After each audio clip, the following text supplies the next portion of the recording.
నమస్తే అండి. మనం ఈరోజు మాఘ పౌర్ణమి గురించి తెలుసుకుందాము. మనది ఎంత అద్భుతమైన సనాతన ధర్మం అంటే, ప్రతి మాసము గొప్పదే, ప్రతిరోజు గొప్పదే అని చెప్తుంది మన సనాతన ధర్మం. అయితే కొన్ని మాసాల్లో శక్తి ఎక్కువగా ఉంటుంది. అవి మాఘమాసం, వైశాఖ మాసం, కార్తీక మాసం.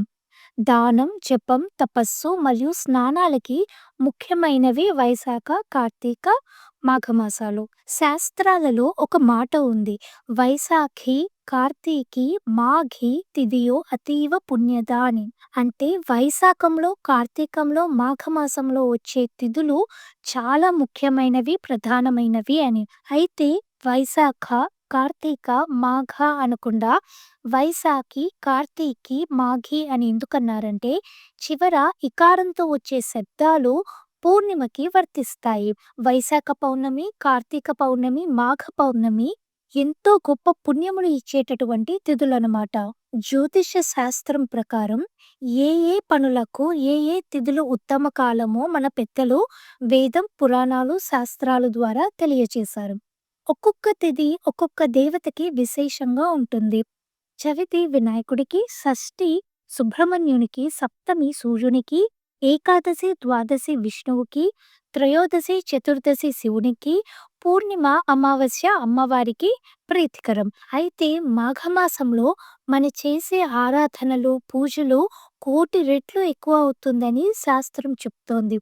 చూడండి, సప్తమి ఏమైంది? రథ సప్తమైంది. షష్ఠి ఏమైంది? స్కంద షష్ఠి అయింది. మాఘ చవితి డుండి వినాయకుడికి ప్రీతికరం. భీష్మ ఏకాదశి అయింది. మాఘమాసంలో వచ్చే ఏకాదశి. ప్రతి మాసంలోనూ వచ్చే మాస శివరాత్రి మాఘమాసంలో మహాశివరాత్రి అయ్యింది. సో మాఘమాసం ఎంతో పవిత్రమైనది, ఎంతో గొప్పదైన మాసం అన్నమాట. లలిత సహస్రనామం యొక్క పూర్తి శక్తి శ్రీమాత్రే నమః అన్న మంత్రంలో ఎలా దాగి ఉందో, అలానే ప్రతి మాసంలోని శక్తి అంతా పూర్ణిమ తిథిలో దాగి ఉంటుంది. ఏ నక్షత్రాన్ని బేస్ చేసుకుని ఒక మాసం వస్తుందో, ఆ నక్షత్రం ఆ మాసపు పౌర్ణమి రోజున వస్తుంది. మాఘ పౌర్ణమి ఎంత గొప్ప తిథి అంటే, సాక్షాత్తు కృష్ణుడే పాండవులతో చెప్పినట్లు భారతంలో ఉంది. ఎలాంటి పాపం పోగొట్టుకోవాలన్నా దానంతో సాధించవచ్చు. పాపనాశనానికి సులభ మార్గం ఏంటి అంటే దానం చేయడం. మాఘమాస పౌర్ణమి రోజున కానీ, మాఘమాసంలో కానీ మీరు ఏ తిథిన ఏ దానం చేసినా కూడా అదే గొప్ప ఫలితాన్నిస్తుంది. లలిత సహస్రనామము తప్పకుండా చదువుకోవాలి. మాఘ పౌర్ణమి రోజున అమ్మవారు ఎంతో ప్రీతి చెందుతారు. అంతేకాదు, ఈ రోజున పౌర్ణమి రోజున సత్యనారాయణ వ్రతం చేసుకుంటే దాని ఫలితం కోటింతలు ఎక్కువగా వస్తుంది. ఏ వ్రతం తెలిసినా తెలియకపోయినా ప్రపంచం మొత్తం అందరికీ తెలిసిన వ్రతం సత్యనారాయణ వ్రతం. అవునా? మాఘ పౌర్ణమి రోజు చేసుకునే వారికి హెల్ప్ అవుతుందని చెప్పి నేను ఈ వీడియో చేస్తున్నాను. అసలు పూజ ఎందుకు చేసుకుంటాము? అన్ని జన్మలలోకి పరిపూర్ణమైన జన్మ మనిషి జన్మ. మనం గత జన్మలలో చేసిన పాపాలను కడుక్కోవడానికి కానీ, ముక్తిని, మోక్షాన్ని పొందడానికి కానీ మనిషి జన్మ ఒక అవకాశం లాంటిది. అందుకని ఈ మనిషి జన్మ ఇచ్చినందుకు భగవంతుడికి కృతజ్ఞతలు తెలుపుతూ మనం నమస్కరించుకుంటాం, పూజ చేసుకుంటాము. అయితే తెలిసి చేసే పూజకి ఫలితం ఎక్కువ ఉంటుందని చెప్పాను కదా! అందుకని ఈ సత్యనారాయణ వ్రతం అంటే ఏంటో తెలుసుకుందాం. ఇంగ్లీష్‌లో స్పీడ్, ఫాస్ట్, క్విక్ అన్న పదాలుంటాయి. వాటన్నిటికీ అర్థం ఒకటే. కానీ వేరే సందర్భాల్లో వాడాలి. అలానే నిజం, యథార్థం, వాస్తవం, సత్యం ఈ నాలుగిటి అర్థం కూడా ఒకటే. కానీ వేరు సందర్భాల్లో వాడాలి. ఫర్ ఎగ్జాంపుల్, యథార్థం అంటే ఏంటి? ఉన్నది ఉన్నట్టు చెప్పటం. వాస్తవం అంటే వస్తువు యొక్క లక్షణం. అంటే ఫర్ ఎగ్జాంపుల్, నిప్పు వేడిగా ఉంటుంది. ఇది వాస్తవం. నిజం అంటే నైజం యొక్క స్వభావం. అంటే గాలి వీస్తుంది. అది దాని స్వభావం. సత్యం అంటే ఏంటంటే ఎటర్నల్ ట్రూత్. అంటే నిత్యం ఒకేలా ఉండేది అని, లేదా ఒకేలా ఉండేవాడు.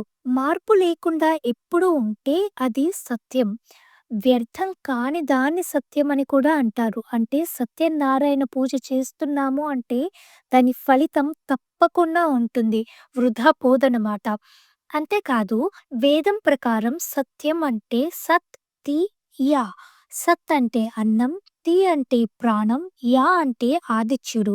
అన్నం వల్ల ప్రాణం నిలుస్తుంది. అవునా? కానీ అది ఇచ్చేవాడు ఎవడు? ఆదిత్యుడు. ప్రశ్నోపనిషత్తు కూడా ఆదిత్యుడిని అంటే సూర్యుడిని ప్రాణస్వరూపుడని చెప్పింది. ఆదిత్యుని ద్వారా మనకి ఆహారాన్ని ఇచ్చి ప్రాణం నిలుపుతున్న ఆ పరబ్రహ్మయే సత్యం. అన్నం అంటే ఇంకో అర్థం కూడా ఉంది. ఇంద్రియాలు అనుభవించేదాన్ని అన్నం అంటాం. కంటికి చూపు అన్నం, చెవులకు వినికిడి అన్నం. మన శరీరంలోని అవయవాలన్నీ, ఇంద్రియాలన్నీ కూడా సరిగ్గా పనిచేసేలా చూసుకునే ప్రాణ స్వరూపుడే సత్యం. ఆయనే పరబ్రహ్మ. ఇప్పటికి చాలానే అర్థాలు తెలుసుకున్నాం కదా! ఇంకొక అర్థం తెలుసుకుందాము సత్యం అంటే ఏంటో. భూత హిత యథార్థ భాషణం సత్యం. అంటే నువ్వు చెప్పే మాట వల్ల 10 మందికి హితం కలగాలి. హితం అంటే మంచి అని.